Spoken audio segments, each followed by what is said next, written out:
నమస్తే welcome to for the people నేను Mamata right ఇక తెలంగాణలో ప్రాజెక్టుల పైన విపక్షానికి సీఎం సవాల్ అయితే విసిరారు అయితే ప్రాజెక్టులు అన్నీ కూడా కాంగ్రెస్ హయాంలోనే వచ్చాయని సీఎం రేవంత్ రెడ్డి అయితే తెలిపారు అయితే 10 ఏళ్ల బీఆర్ఎస్ పాలనలో నీటి ప్రాజెక్టుల నిర్మాణం అసలు జరగలేదని బహిరంగ చర్చకు రావాలని ముఖ్యమంత్రి పిలుపునైతే ఇచ్చారు అయితే బీఆర్ఎస్ కట్టిన ప్రాజెక్టు కాళేశ్వరం కాదని కూలేశ్వరం అని ఎద్దవిచ్చేశారు నిజంగానే ఒక్క ప్రాజెక్టు కూడా బీఆర్ఎస్ కట్టలేదా కాంగ్రెస్ హయాంలో వచ్చిన ప్రాజెక్టులన్నీ గులాబీ దళం కట్టిన నీటి ప్రాజెక్టులన్నీ సీఎం సవాల్ను స్వీకరించేందుకు బీఆర్ఎస్ సిద్ధంగా ఉన్నారా సో దీనికి సంబంధించి అయితే ఈరోజు డిబేట్లో చర్చిద్దాం సో మనతో పాటు ఈరోజు డిబేట్లో పాల్గొనడానికి డాక్టర్ శివకుమార్ లాల్ టీపీసీసీ అధికార ప్రతినిధి అదేవిధంగా డాక్టర్ టి జయరాం గారు అనలిస్ట్ అదేవిధంగా జి వెంకటరెడ్డి బీజేపీ అధికార ప్రతినిధి గారు అదేవిధంగా రామ్మూర్తి గారు బీఆర్ఎస్ నుంచి అధికార ప్రతినిధి సో నమస్తే అండి అందరికీ గుడ్ మార్నింగ్ నమస్తే నమస్తే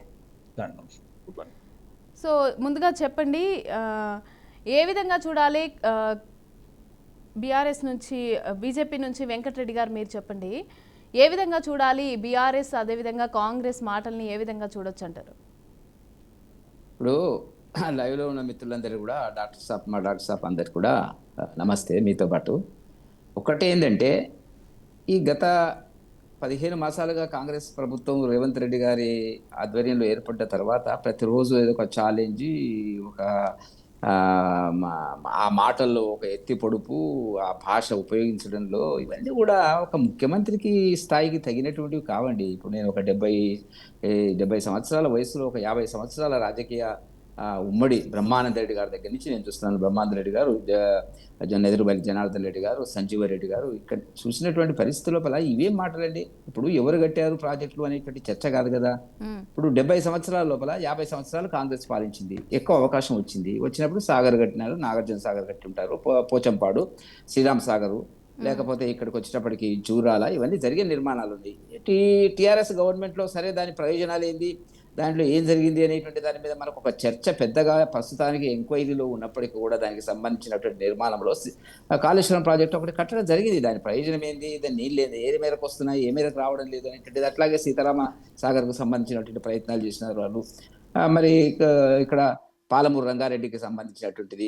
నైజాం కాలంలో కూడా ఇప్పుడు డిండి, నిజాం సాగర్ అట్లాంటి ప్రాజెక్ట్స్, చెరువులు, పెద్ద పెద్ద చెరువులు ఇక్కడ పక్కన ఇబ్రాహీంపట్నం హైదరాబాద్ దగ్గర నిర్మాణం జరిగినవండి. జరగలేదనేటువంటిది కాదు. ఏ స్థాయిలో ఉన్నటువంటి ఏ కాలంలో ఆ కాలంలో పరిస్థితులను బట్టి, అవకాశాలను బట్టి, వ్యవసాయ పరిధిని బట్టి, రైతుల ఉండేటువంటి సమస్యల కేంద్రంగా ప్రాజెక్టులు వచ్చినాయి. నీటి సరఫరా ఇవ్వడం జరిగినటువంటిది వ్యవసాయ వృద్ధికి తోడ్పడినటువంటి సందర్భం. ఇప్పుడు చర్చ అది కాదు మేడం. చర్చ ఏంటంటే మీరేం చేస్తున్నారు, మేమేం చేస్తున్నాం, రోజు తిట్టుకోవడమేనా?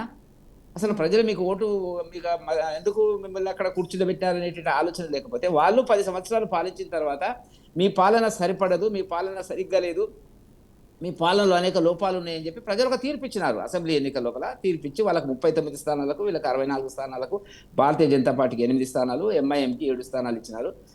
ఇంకో పార్టీకి అక్కడ స్థానం లేకుండా చేసినారు ప్రజలు. ఆ తర్వాత ఇచ్చినటువంటి తీర్పు 5-6 మాసాల లోపల లోక్సభ ఎన్నికలు జరిగినప్పుడు భారతీయ జనతా పార్టీకి 8 స్థానాలు సమాన స్థాయిలో కాంగ్రెస్కి ఇవ్వడం జరిగింది. అక్కడే కాంగ్రెస్ వాళ్ళకి అర్థం కావాల్సినటువంటి అంశం ఏంటంటే, 5-6 మాసాల లోపలనే ప్రజలు మన మీద ఎందుకు తిరగబడుతున్నారు అనేటువంటిది అర్థం చేసుకోకపోతే వాళ్ళ కర్మ. నేను చెప్పదలుచుకున్న పాయింట్. ఆ తర్వాత ఇంకా ఏదో మేము చేస్తున్నాము, ఆ సంక్షేమ కార్యక్రమాలు చేస్తే ఏది కూడా స్టాచ్యురేషన్లో ఇంతవరకు జరగలేదు. ఎక్సెప్ట్ బస్సులకు సంబంధించినంత, మహిళలకు బస్సులకు సంబంధించినటువంటి తప్ప 100% ఇంప్లిమెంట్ కాలేదు. మన గ్రామాలకు వెళ్తే తెలుస్తుంది. 9.5 సంవత్సరాల కేసీఆర్ పాలన, కేసీఆర్ మీద కొంత సానుభూతి ఉండే ప్రజలకు. ఏంటంటే ఉద్యమకారుడు, తెలంగాణలో కీలకమైన పాత్ర ఉంది, ఒకసారి కాకపోతే ఇంకో టర్మ్ గత పాలనలో అన్ని అమలయ్యాయంటారా? కాకనే గత పాలన అంటే మీరు టీఆర్ఎస్ పాలన అంతేనా, లేకపోతే కాంగ్రెస్ పాలనకి వెళ్దామా? టీఆర్ఎస్ పాలన గతం అంటే బీఆర్ఎస్ కదా అండి, గతం అంటే బీఆర్ఎస్ కదా, ప్రెజెంట్ ఉన్నది కాంగ్రెస్ కదా.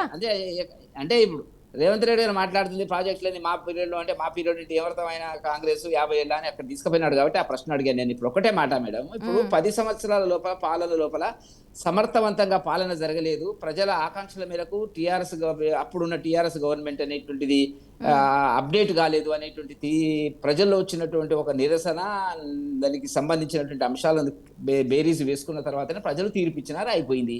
ఆ తర్వాత లోకసభలో మరింత అధ్వానమైనటువంటి తీర్పిచ్చినారు. మీకు ఇవ్వలేదు కదా, కాంగ్రెస్కి ఇవ్వలేదు కదా, భారతీయ జనతా పార్టీ వైపు చూస్తున్నారు కదా. మొన్న జరిగినటువంటి 2 ఎమ్మెల్సీ ఎన్నికల లోపల కూడా భారతీయ జనతా పార్టీ వైపు ప్రజలు చూస్తున్నారు కదా.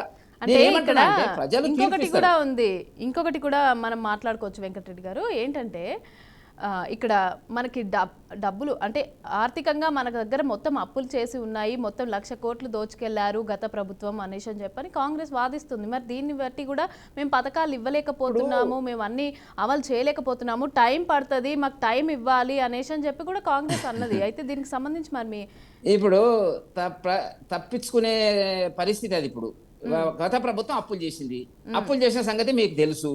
మీ స్వయాన ఇప్పుడున్న ఆర్థిక మంత్రి ఆనాడు అసెంబ్లీలో 2014లో ఉన్నాడు ఆయన, 2014లో మన జానారెడ్డి గారు ఉన్నారు, బట్టి విక్రమార్క గారు ఉన్నారు. మొన్నటి వరకు కూడా బట్టి విక్రమార్క ప్రతిపక్షంలో ఉన్నాడు.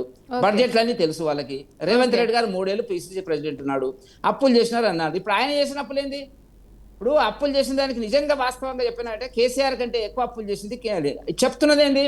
మిత్తిలు కట్టడానికి, అసలు చెల్లించడానికి.